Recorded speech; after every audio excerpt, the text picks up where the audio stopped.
Welcome back to High Risk Equals Cold Cash, the podcast where we don't just spill the tea, we go digging for the whole damn kettle, and then tell you how billionaires stole it, legalized it, and sold it back to you. Oh, that's the tagline right there. If people ever doubted what this show is about, now they know. This isn't about petty crimes, jewelry store stick-ups, or Ocean's 11's slick heists. Nah, we're talking about heists so big, so baked into history, that textbooks just call them economic progress. Exactly. And today we're starting with the mother of all templates, the move that laid down the playbook for every corporate scam, every government-backed shakedown, every billionaire success story that came after. You're talking about the Opium Wars, right? Damn right. The Opium Wars, the time the British Empire basically said, yo, China, you don't want our junk? Cool. We'll turn half your population into drug addicts until you can't say no. That's wild. Like, imagine Britain is sitting there in the 1800s, sipping tea, polishing their cannons, and they realize, wait, China doesn't really need anything from us. They've got silk, porcelain, tea, and we're broke. Yeah, that's the part people forget. China at the time was running what's basically a global Costco monopoly on goods everyone wanted. The West was addicted to Chinese tea. Europe was practically swimming in it. But China was like, cool, pay in silver. And that's the kicker, because silver was bleeding out of Britain like a bad nosebleed. They were hemorrhaging wealth to China. And Britain's like, hold up. We can't just keep paying for this tea addiction. We gotta flip the script. So enter the heroes of our twisted story, or villains, depending on how you see it, Jardine, Matheson, and Co. These dudes were basically the Pablo Escobars of the 1800s, but with powdered wigs and the Queen's blessing. Oh, that's perfect. Imagine Pablo Escobar, but instead of hiding from the DEA, he's being knighted by the crown. That's how brazen this was. Jardine Matheson starts flooding China with opium, grown in British-controlled India. And opium wasn't just bad, it was devastating. This wasn't recreational weed in a college dorm. This was an epidemic. By the early 1800s, millions of Chinese were hooked. Productivity dropped, social systems strained, families were ruined. And China said, enough, we're banning this crap. The Qing government straight up outlawed opium. They confiscated it, destroyed it, burned warehouses. Commissioner Lin Zexu even wrote Queen Victoria a letter like, yo, how would you feel if we were drugging your people? And Britain, they basically laughed. Oh dear, how dare you interfere with free trade? Pip pip, time for war. That's the part that kills me. Free trade. Like, imagine calling drug trafficking free trade. That's the corporate PR spin right there. So boom, First Opium War, 1839. Britain rolls out the Royal Navy, state-of-the-art iron ships, cannons, disciplined troops. China, still relying on outdated junks and spears. It wasn't even a fair fight. It was like bringing an AK-47 to a fist fight. Exactly. And the result? Britain wrecked them. China was forced into the Treaty of Nanking in 1842. Ah, yes, the Treaty of Nanking. The original, we just got robbed and signed a receipt for it deal. That's it. The treaty said China had to pay Britain huge reparations in silver, open up 5 ports to British merchants, give them extraterritorial rights, meaning British citizens didn't even have to obey Chinese law, and, oh yeah, hand over Hong Kong. So let's get this straight. Britain poisons millions, invades, humiliates the government, and as a cherry on top says, oh, by the way, we're taking that island. Thanks. And that's just round 1. Round 2 comes later, 1856 to 1860, when Britain, joined by France, goes for more. The Second Opium War. This time they even burned the Summer Palace in Beijing, a cultural masterpiece, to the ground. The audacity. That's like if somebody broke into your house, burned down your family album, and then rented your bedroom out to strangers. Exactly. And here's the crazy part. None of this was ever considered crime. It was law. Right, because that's the blueprint, isn't it? You don't just rob somebody. You force them into a treaty, stamp it with government approval, and suddenly theft becomes international trade. And then you launder it because all the silver, land, and capital stolen from China didn't sit in shady offshore accounts. It got pumped into what we now call respectable businesses. Jardine Matheson today, legit, a big Asian conglomerate. Swire Group, another major opium profiteer, owns Cathay Airways. You think people boarding that plane are thinking, oh, cool, this airline was built on drug money from the 1800s. Nope, it's just another brand. That's laundering by time. You let a century pass, put the loot into planes, banks, universities, and suddenly the origin story doesn't matter. So the Opium Wars weren't just some colonial side story. They were the playbook. They showed the world how to do a heist legally. 1, smuggle, exploit, or create dependency. 2, when resistance comes, bring in the state military. 3, write the laws that make your crime legit. 4, wash the money through respectable institutions. And that playbook, it never died. We're going to see it again and again in this series. You know what kills me, though? Britain today acts like their empire was built on trade and enterprise. Nah, fam, it was narco-terrorism dressed in a suit. Narco-terrorism dressed in a suit. That's a t-shirt right there. So before we close this chapter, let's hit the cold cash angle. Who really cashed out from this? Easy. Jardine Matheson, Swire, the British Crown, and all the tea-drinking merchants back home. They flipped the trade deficit into a global empire. And the victims? China, left humiliated, hooked, and forced into what they call the century of humiliation. Which, by the way, shaped modern Chinese politics. Xi Jinping and today's leaders still reference that era. The wounds are that deep. So the heist of a nation wasn't just silver and land. It was sovereignty itself. Exactly. And that's why this sits at the top of our blueprint. This wasn't a robbery. This was a rewrite of the rules. And all for tea. Imagine a whole empire of narcos just to keep sipping Earl Grey. When you put it like that, it's insane. But that's how history works. The greatest crimes get sanitized into tradition. And on that note, let's wrap chapter 1. Next up, America learns the playbook, flips it, and pulls off a continental-scale heist with railroads, robber barons, and some good old political corruption. Stay tuned.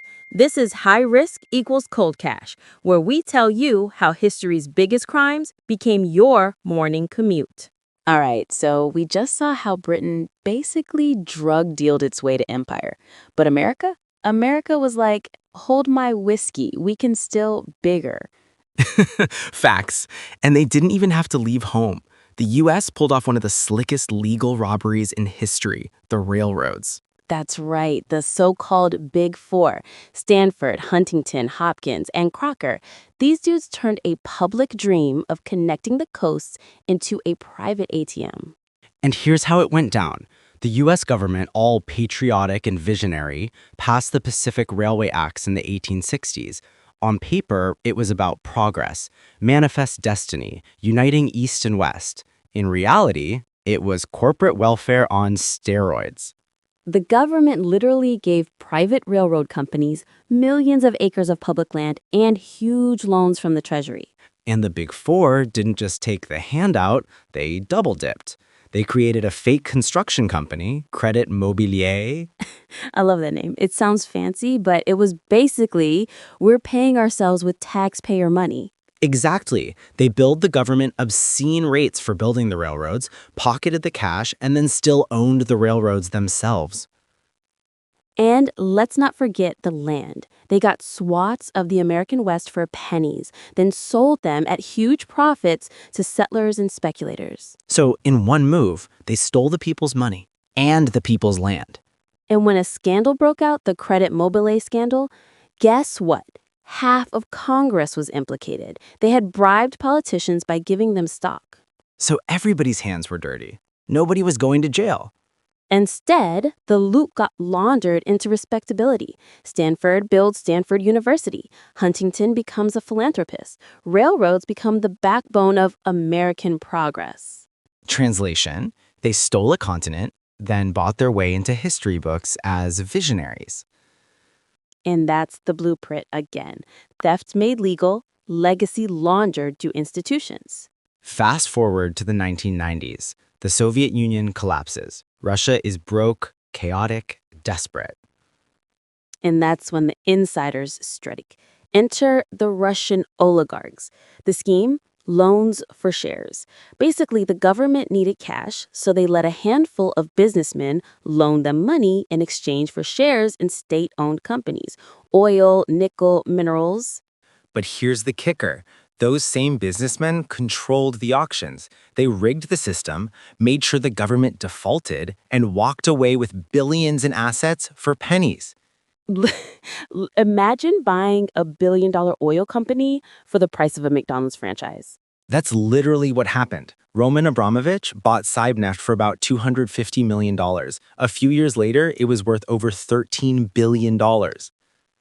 And then they laundered the money through the West. Chelsea Football Club, luxury yachts, London real estate. Suddenly, they weren't shady post-Soviet hustlers. They were business magnates.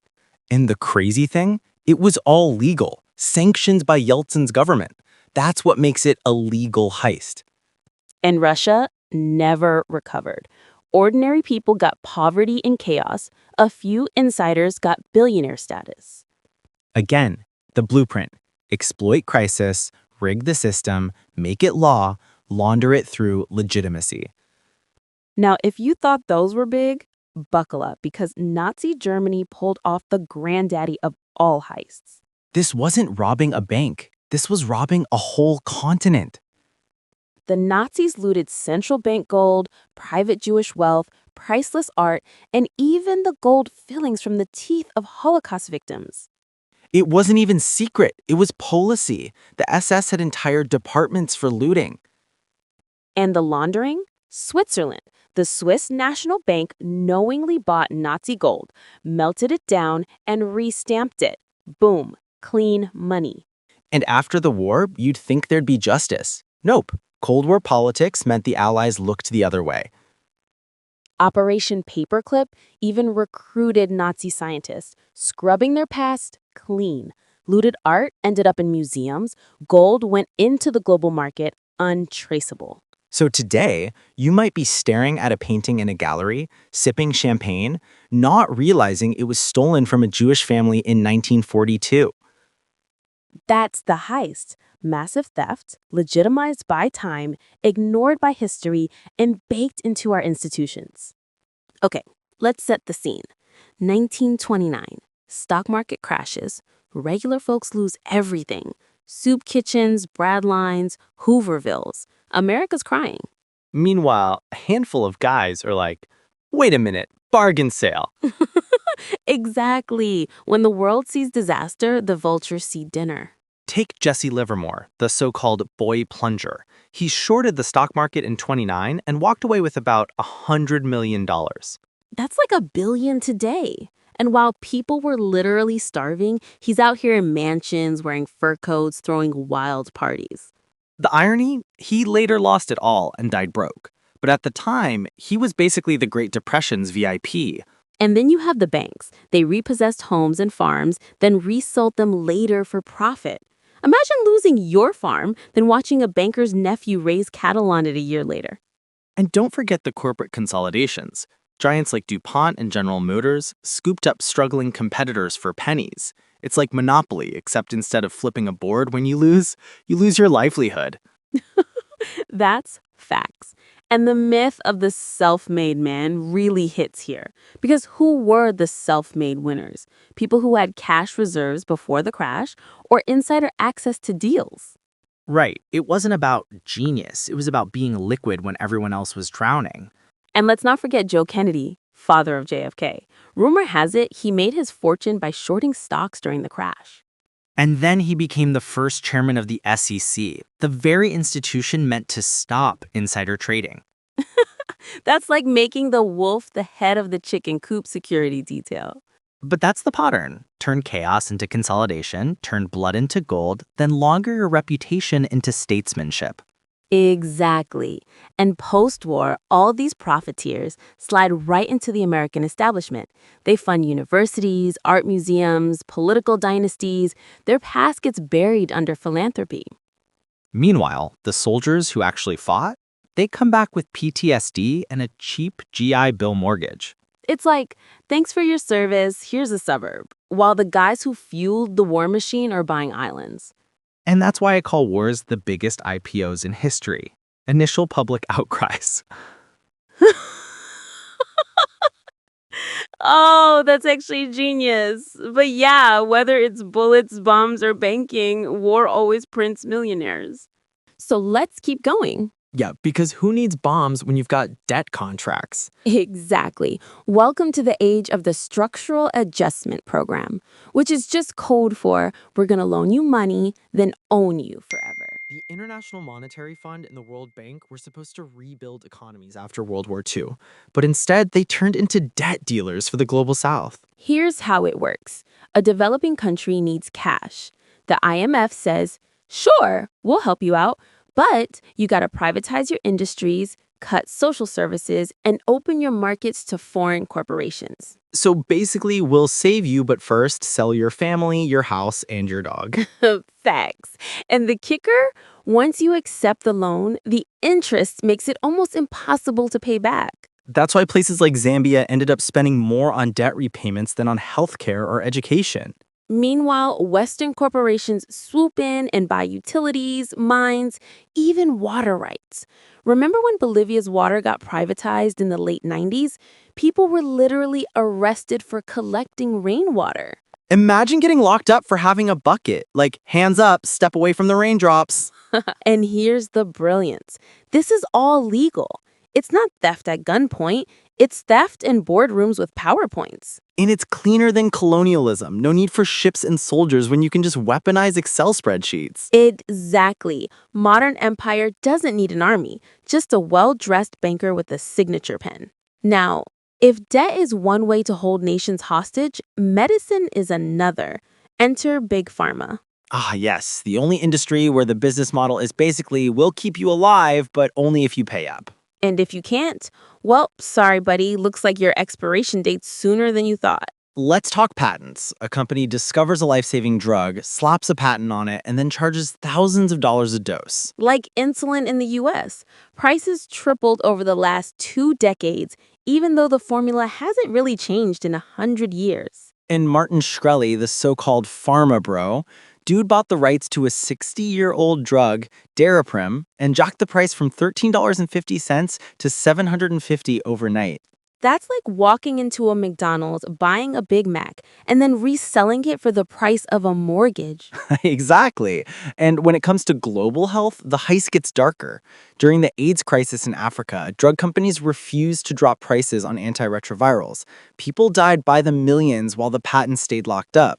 India and South Africa eventually fought back by producing generics, but Big Pharma sued them in court.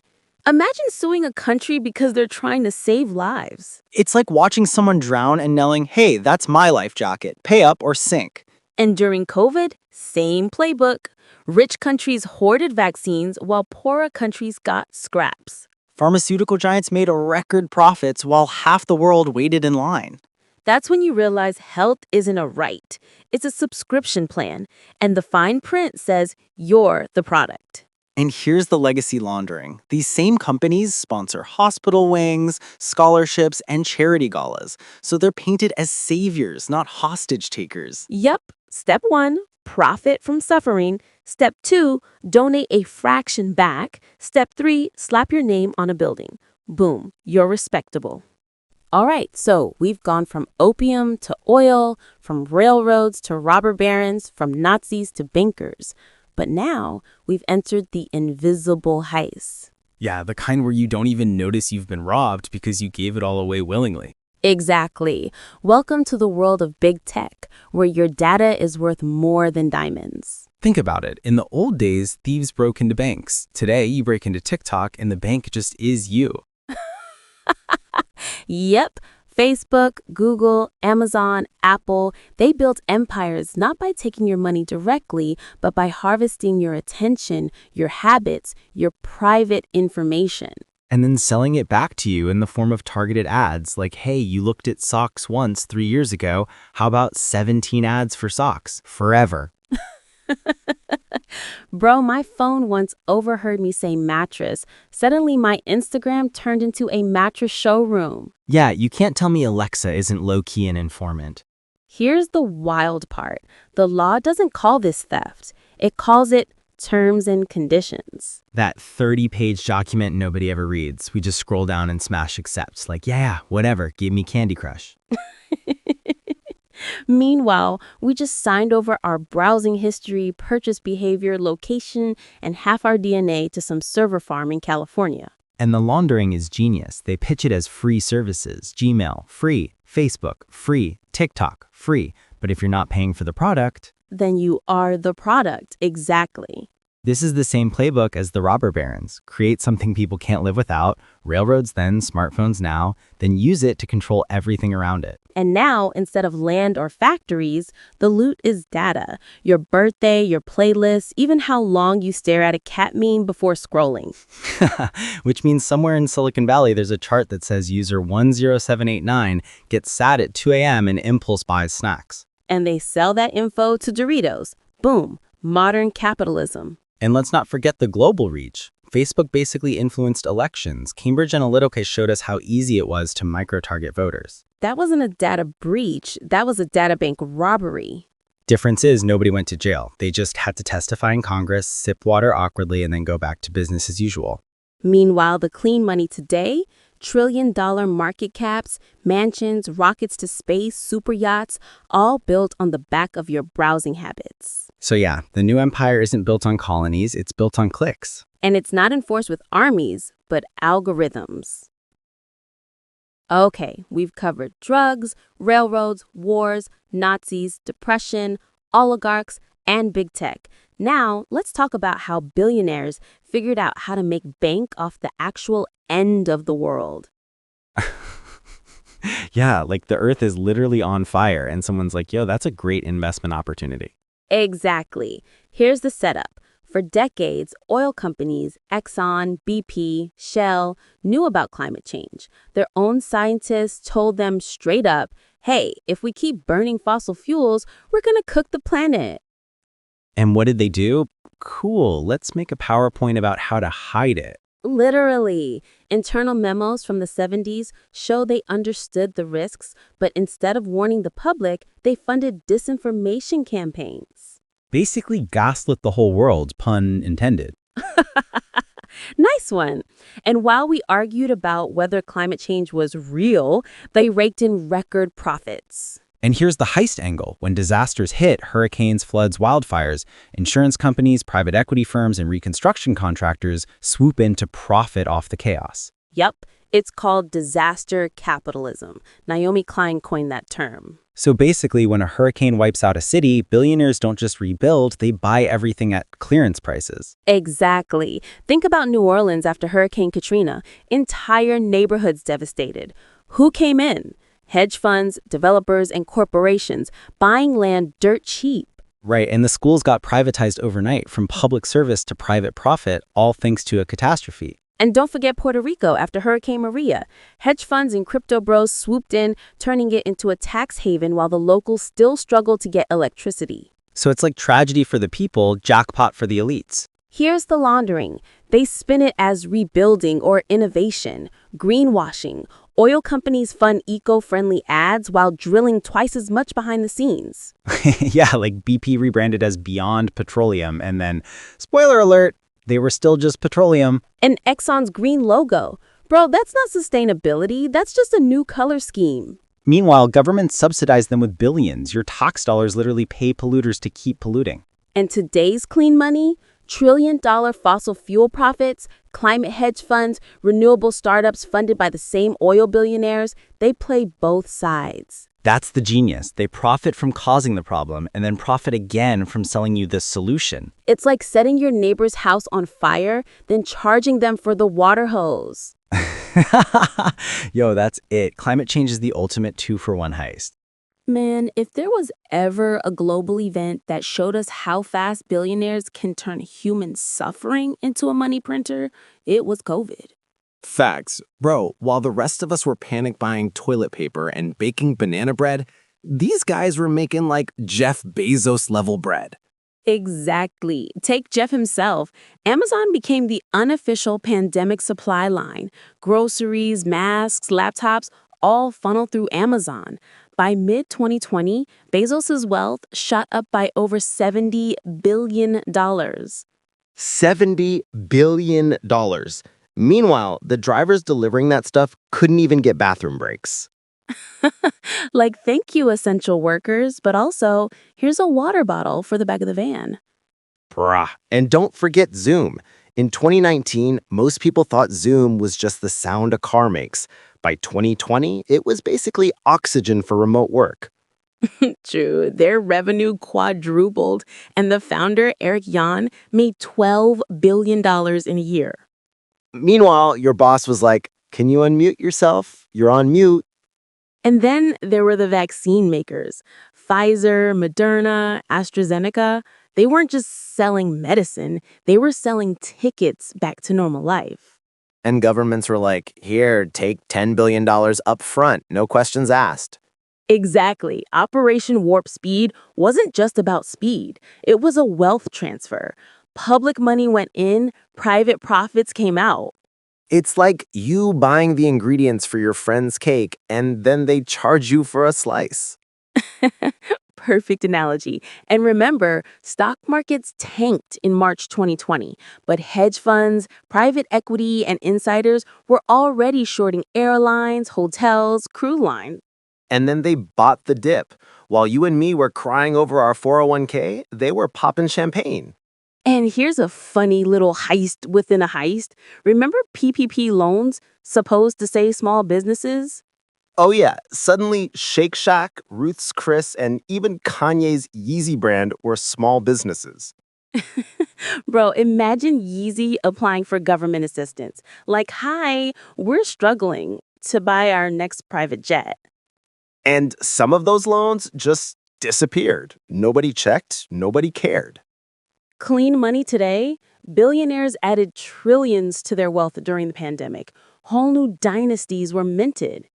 Meanwhile, people were still paying off medical bills from catching COVID.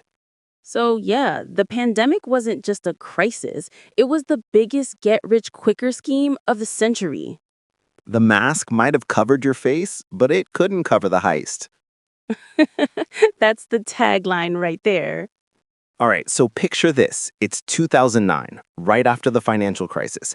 Everyone hates banks, nobody trusts Wall Street, and then boom, Bitcoin shows up like some underground superhero saying, "I'm here to free you from the system, bro." More like Batman if Batman had no accountability and wore a hoodie. Exactly. And here's the kicker. The very people who said down with the banks ended up becoming new bankers themselves, crypto whales. Right. And at first, Bitcoin was like digital gold, cool, scarce, mysterious. People bought pizzas for 10,000 Bitcoins. Man, that pizza is like $400 million now. That's not dinner. That's a heist. Facts. But then the innovation kept multiplying. Altcoins, ICOs, NFTs, and with every new disruption, someone was quietly running off with the bag. Yeah, initial coin offerings were basically Kickstarter, but with no refunds. Here's a white paper, here's a cartoon mascot, now give us $50 million. And people did it. Like, sure, I'll buy your space hamster coin. Seems legit. Space hamster coin. But then came the big sharks, FDX, Celsius, Terra Luna. Sam Bankman-Fried, bro. Dude looked like he just rolled out of bed, but he was moving billions. Exactly. He sold himself as the nerdy savior of finance. Meanwhile, his exchange was basically a piggy bank with no lock. And when it collapsed, regular people lost their life savings, but Sam was out here still doing interviews like, oh, oops, my bad. Meanwhile, Tom Brady and Steph Curry were in commercials telling you to sign up. Imagine getting financial advice from the guy who deflates footballs. And don't forget NFTs, literally JPEGs being sold for millions. Man, I could screenshot your monkey picture right now and call it mine. Exactly. That's like stealing the Mona Lisa by taking a selfie with it. Yo, that's bars. But here's the real heist. When the bubble popped, the insiders had already cashed out. The community was left holding the bag. Yep, the wealth transfer was brutal. Billions went from retail investors to venture capitalists and influencers. And now governments are stepping in saying, yeah, about that free market experiment, we're regulating now. But the money's gone, laundered into Miami condos, sports teams, and political donations. Clean money today, those early whales, those exchange founders, they're basically untouchable. So crypto was sold as the revolution. Turns out it was just the latest great legal heist. A digital pyramid scheme wearing a Gucci belt. So after all this, Great Depression muggles, Wall Street scams, oil barons, crypto bros, pharma giants.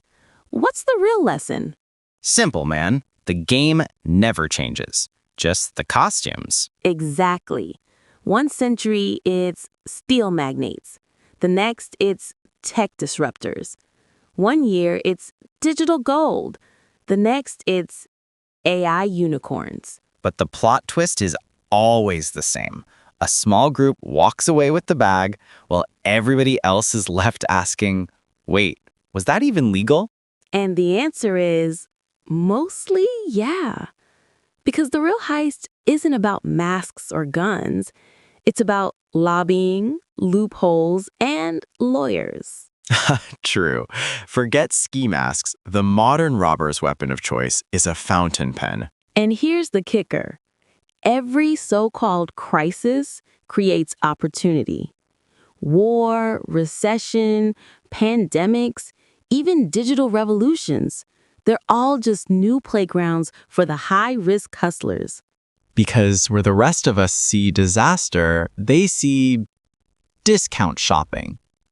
Exactly. Buying assets on clearance while the world burns. So what do we call it? High risk equals cold cash. The formula never fails. And for everyone listening, don't get it twisted. We're not telling you to pull a heist. Nah, we're telling you to open your eyes. Because whether it's 1929 or 2029, somebody's getting rich. The only question is, will you be watching from the sidelines or playing the game? That's the real podcast cliffhanger right there. Till next time, stay risky, stay cold. And stay cashing out. Peace.